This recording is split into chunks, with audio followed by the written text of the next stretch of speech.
Welcome back, everybody, and welcome to another edition of Brownstown. Talking special teams today, and this is a good and a terrible group to talk about. And what I mean by that, we are looking at a group that showed some good things with the kicker and punter last year and showed some horrible things when it came to coaching, coverage, and blocking. So we're going to dive all into that here on Brownstown. So without further ado, let's jump right on into it.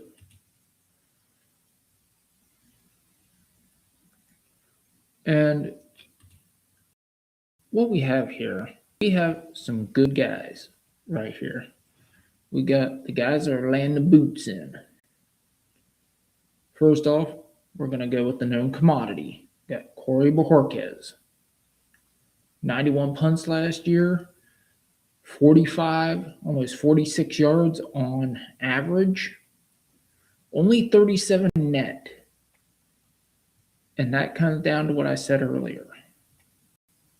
The coverage on these punts was absolutely putrid. But he did have 23 kicks inside the 20. But when you're punting from your own 20, 30-yard line, most of your punts, and you have 91 punts, you're not going to get a lot inside the 20. Now, this is where everything gets misleading for him. 37 on the net is not good. 2 blocks. You had 2 punts blocked. The net has a lot to do with your coverage units, and the blocks have 96% of the time, I'd say, have to do with your blocking. If your blocking team lets guys through and you're rushing the kick or getting it blocked, then there's a problem with your offensive line. And last year's offensive line, just throw your hands up and say, there's a reason it got overhauled. So with Bojorquez, I am expecting a bounce back season for him. If he can get back to 2024 levels, if those special teams blockers can hold up for him, and I think they'll do a better job this year, then I can see him having that 40 to 45 yard net, 47 to 55 yard gross, and really reestablishing as one of the best kickers or one of the best punters in the NFL. Now, speaking of those guys that boot the ball, whether you like the Browns or not, you have to admire Andre Szmyt. Szmyt had a rough go. He was playing in Canada, I believe it was. He had already been on a couple practice squads. His mother died before he signed with the Browns. He came in, missed 2 of his kicks in Cincinnati, including the game winner. Had to get a pep talk. Then, after that, came out and drilled 24 of his next 25 field goals, including the field goal that sent the Browns off into the sunset last year. Yeah, they only had 5 wins, but they ended with 2 straight and a field goal from Andre Szmyt.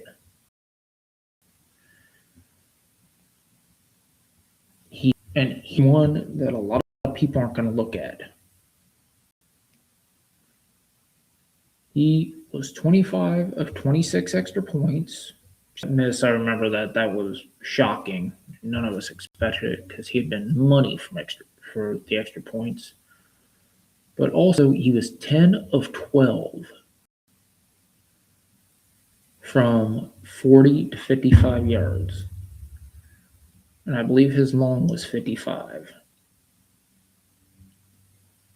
Andre Szmyt is just a feel-good story from start to finish.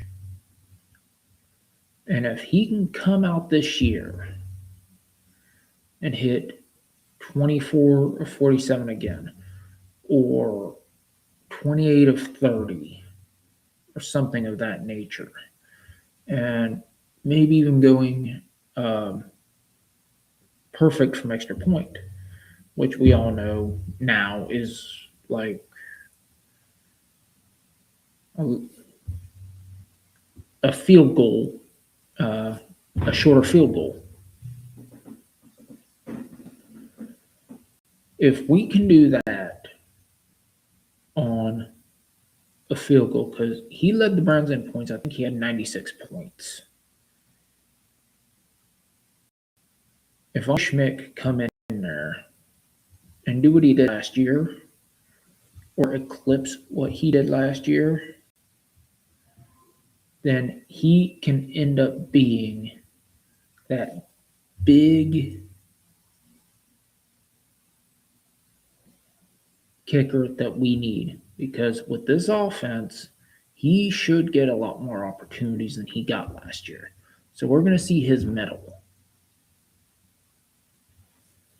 And I think we all need to get behind him and root for him because he's just, from all intents and purposes, that and everything I've heard, he's nothing but an upstanding young man, and he's been through a lot of problems in his life. So it's good to see him, and we should all get behind him and hope that he can, at the very least, replicate what happened last year. But here's where the bad thing happens. Last year, Gage Larfenan was returning most of the year. Well, I was talking about perhaps getting a couple players and hiring Elon Musk to shoot them into the sun. Well, Saul has a rather high price tag, so that wasn't going to happen. I mentioned to Garrett Bush that I asked him if we should shoot them into Lake Erie. He said, no, they just swim back. Gage Larfenan was one of those guys. As a return man, he was horrific. Should have fair caught balls. He didn't. He fumbled some balls. He made some bad plays. He fielded balls he shouldn't have. He fair caught some balls that were really bad and put the team in a bad spot. I'm hearing KC Concepcion is the most explosive player on that roster at this moment. And he is probably going to end up being the initial punt and kick returner. Now, we've already covered him in a lot of the other videos, but this one is a big one because if he can return the ball and do what Larverdin couldn't, that puts the offense in a much better situation. And if he is playing either in the slot or on the outside, which they said he is an outside receiver, but I've also seen him play in the slot a good bit, then he could put himself into great position, as well as Shadur Sanders or Deshaun Watson, whoever ends up starting there, and also his fellow receivers and his running back. And being in a better position offensively in that situation is amazing. But it may also, he might be able to put in a first down play, but it might also take him out on one or two early downs every now and then to catch his breath. But that's where my money is at this moment, is on that explosive kick returner. And that's Casey Concepcion. Now, that brings me to the new coordinator, Byron Storer.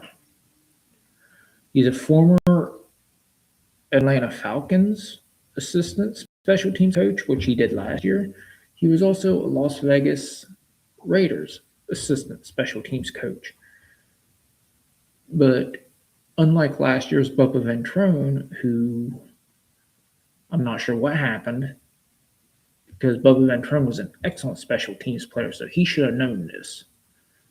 Byron Storer was a fullback and special teams player in Tampa Bay for 3 seasons.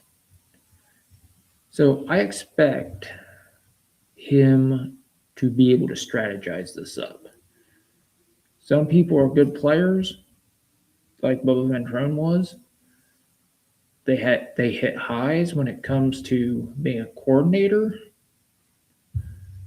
but they also hit lows that are horrific. They burn out quick. I think Byron Storer, he has a lot of experience as a coach, and he has that experience as a player. So I'm thinking that his experience and under different coordinators and different systems could be something that'll make a difference. But the big thing is, he's got to be able to fix the coverage units. He's got to be able to fix the coverage units because he is a new coach. And that new coach, as he is, if he can fix those units, it'll be all good and ready to go. So, I know this is a short show, and I'm going to emphasize this a little bit more. Keep Gage Larverdin away from the kick returning duties. But it is what it is with a special teams show. So, I'm going to ask you, show me a little bit of love. Show Casey Concepcion and Andre Szmyt a little bit of love as well. And don't forget, if you like the show, hit that ding-a-ling down low. And remember, this shot's on us.